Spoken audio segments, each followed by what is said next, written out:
see we are in Sheffield. A couple of clues for you. Ex-City player, massive favourite with the fans, great lad, one of the closest pals that I made since I've been at the club, and he's going to be here any minute.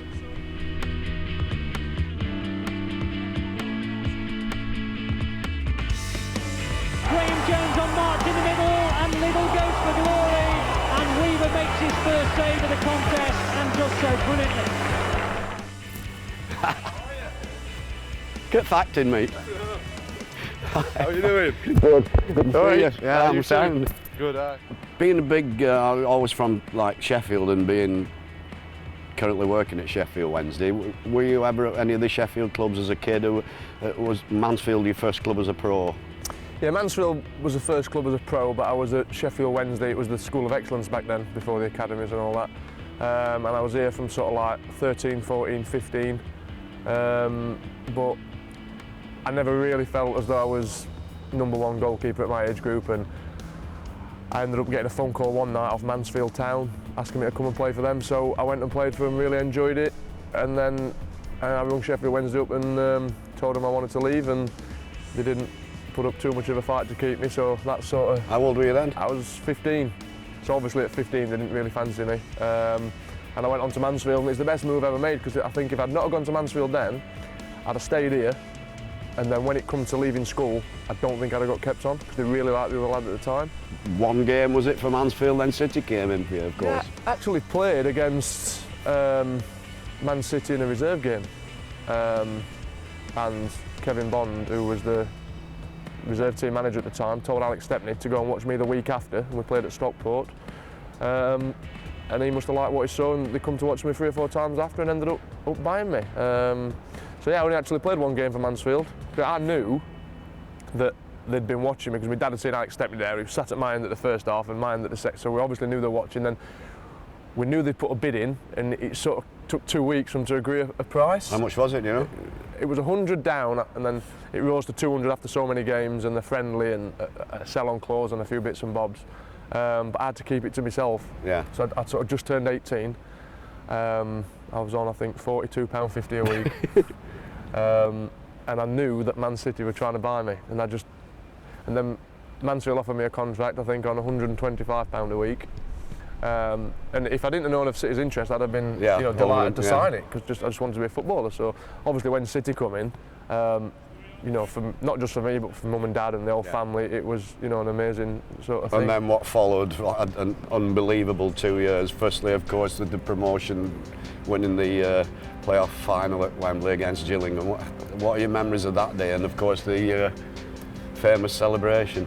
Yeah, I mean, it was such a whirlwind. I signed for City and had a year sort of in the reserves, and they had an A-team then, used to play on Saturday mornings. Then before I knew it, a year had gone and I'm in the first team. And probably a blessing in disguise, the club got relegated for me personally, because it gave Joe Roll a chance to put me in the team, and he did, and I did all right, and it obviously the season ended at Wembley, and I probably think about that day at least 3 or 4 times every day in my life still. It had such a big impact on it. Big impact on the club, of course, as well. Yeah, and if ever I'm in Manchester for whatever reason, that's all people want to talk to me about. I suppose it was my one moment in my career where it was like a moment. As a goalkeeper, you don't get many moments. It's generally going to be a shootout.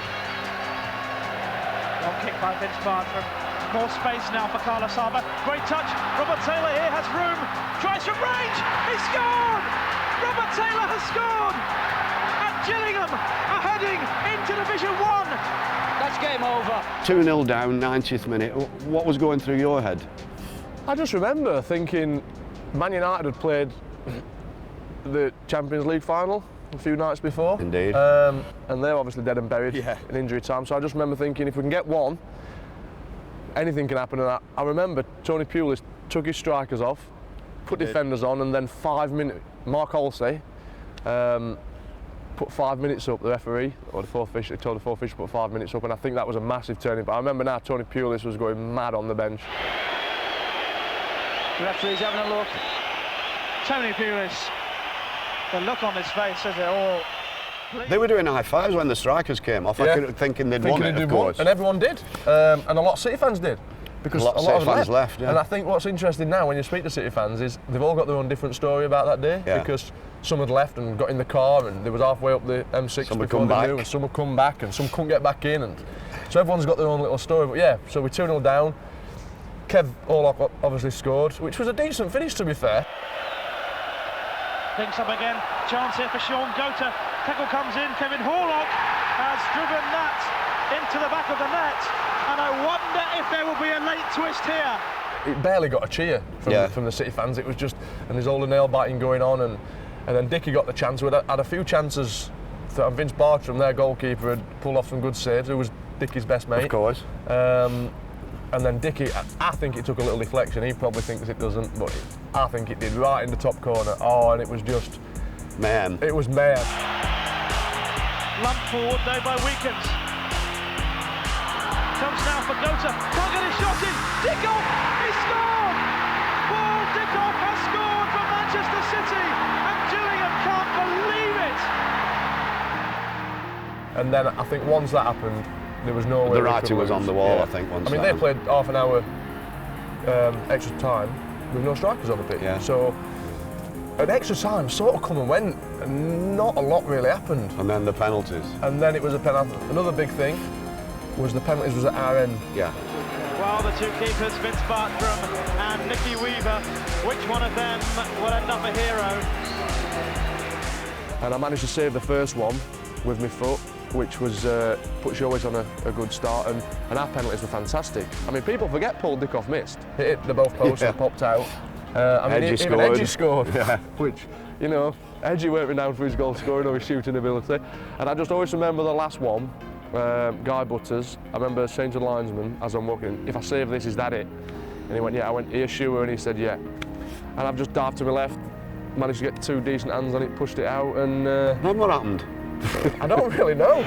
Gillingham have to score this. Guy Butters with the responsibility. Deafening sound. Guy Butters must score. He doesn't. He's missed. It's saved by Nicky Weaver, and Manchester City are back in the first division. That is quite an astonishing game. I sort of waved the lads over.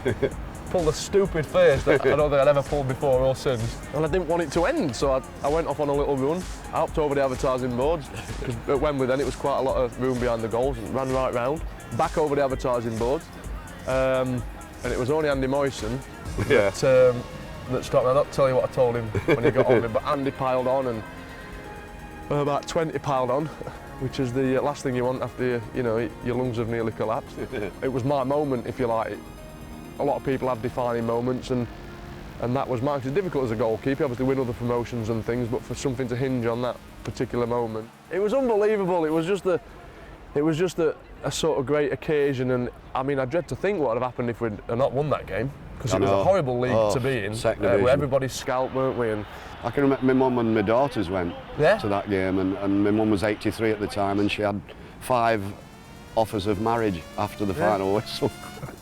83 she was. Man City looked absolutely down and out of it.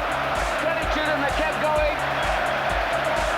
Well, it's been an incredible game of football. Another major incident, the Blackburn game away last. I mean, we should have been 4 down at half time. Managed to win 4-1, but the celebrations in the dressing room for me were the... Yeah, it was a fantastic day. I mean, that was the end of my second season, so the first one ended at Wembley, my second one ended up there was as many City fans outside the ground as there were in it, and then the first half looking up to the left and just seeing it, there was like a bank, and I could just see a sea of blue on this bank, and like I said, we should have been 4 down. They hit the woodwork 4 times, and we ended up scoring 4 goals. I think we had 3 shots and scored 4 goals. Portsmouth, 4 years later, they got a point against Bradford. Dickoff here looking to secure a win, and Kennedy probably has done. We got back in the dressing room, and I always remember, I think I must have been one, I've obviously got further to run than most, so I managed to get back in. I think I was the last in. I jumped. Don't you remember when you were being interviewed, the guy who was interviewing, they were pouring champagne, and they threw a bucket of champagne on his head. A bucket of ice water on his head. And I remember, I'm doing an interview with a guy from Sky. Trying to be serious. People throwing sandwiches at me and bottles at me, and he's hitting me in the face, and I'm still trying to carry on and do it. And I remember standing on the seats of the benches around the edge and singing Tony Tramp. We used to sing about Tony Grant. We used to call him Tony Tramp, so we used to have a song about him. And I think I was jumping up and down and my head's popping through the suspended ceiling, and that was just a fantastic. Then we went back to the Midland Hotel after. I always remember in that dressing room as well, 3 guys come in with suits on and nobody knew who they were. And because no one really knew who they were, everyone thought someone else knew them. And they were sort of like silent directors or something, and they sat in there and they were just fans who had managed to worm their way in. But that was a fan. And obviously the difference between that and the Gillingham is, I think the Gillingham one was more relief because we had to get out of that division, where this one was, the prize was bigger. Yes! Easy, son. Yes! There was a bit of a downturn then. I mean, I can remember a serious knee injury that you must have been out for 2 years. I mean, I was fortunate in my career. I don't think I ever missed 3 or 4 weeks with an injury, but to be out for 2 years with a serious injury, how do you go on through those 2 years, and what were you thinking? And I'll never forget the day I got injured. It was March the 5th, 2002, away at Birmingham on a Tuesday night. It was 3 days after my 23rd birthday. Nicky Weaver's gone down without apparent cause. As soon as I got injured, it wasn't for 2 years. It was a 6-week injury. And I come back, I had an operation, I come back and it wasn't quite right, so I had another little operation again, 6-8 weeks. So it was I think nearly 3 years, and I played 1 game for the club in 3 years. Ended up having 5 operations. I went to America 4 or 5 times. The big operation I had my cartilage taken out and 1 implanted from a dead person. And that saved my career, there's no doubt about that. I was lucky that I signed a new 5-year deal at City, sort of like 6 months before I got injured. So I knew I had time on my side, but I think the club must have almost written me off at Wembley, because I mean, it got to the point where the club doctor was having to inform my insurers of what was going on, because it looked like we were going to have to make a claim. All I wanted to do is, if I didn't make it back, I wanted to know I'd done everything I could. I just find myself really fortunate that I'd got back to playing, got back in City's team, and ended up playing for another 10 years. I sort of put my City career in sort of 2 sections, pre-injury and post-injury, and obviously it was difficult for me after I got injured.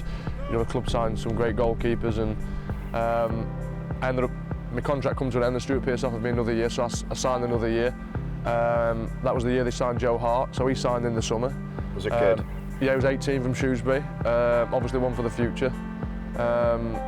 David James was the undisputed #1, and I was sort of back up to David James, which, you know, I was quite happy to be there where I'd been the last few years. And then I remember coming in from training one day, and I see this tall, skinny kid stood in the foyer at Carrington, and I thought, that's the Swedish lad who's just played every game for Sweden in the World Cup. So I'm thinking, this is great. Like, you know, within a week or so, David James had gone to Portsmouth, which must have been on the cards before they signed Andreas. So I'm thinking, well, Andreas will be #1. It took him a while to adapt. He picked up a few little injuries, and he picked up an injury the day before we played Chelsea, the first game of the season. So Stuart Pearce turned around to me and said, "You're playing tomorrow." And I'd not played, I think I played 1 game for the first team in 3 years. So I was really nervous before the game. And I remember we lost 3-0, and I was come off the pitch. I was disappointed that we'd lost, but I felt personally I'd done okay. And I was buzzing inside that I never thought I'd play for City's first team again. So from being, you know, with so many keepers in front of me. Did you play the rest of that season then? Pretty much. I played 31 games that year, and I sort of classed that as my biggest achievement at City from where I were injury-wise. Yeah. I played the other one. I got one here. I think I was on the bench for the first 20 games, and then about, I can't remember when it was, but it was probably about 15 games in. Maybe 10 games in, he texts me on the morning saying, "Listen, mate, I'm not ready. I think you'll play today." It's like, what? Were you 18 then? 19. 19.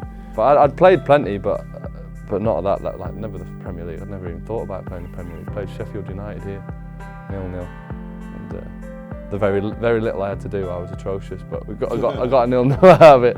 Stuart Pearce had faith in me, and he put me in, and you know, I did okay that year, and I really appreciated everything about that year, because where I'd been to where I got to, it was, you know, a fantastic thing for me to get back playing for City when, you know, pretty much everyone had pretty much written me off, apart from probably me and my family. So all that hard work I'd put in over the previous 3 years, sort of Paid off. come to fruition, and yeah, I really enjoyed my last year there.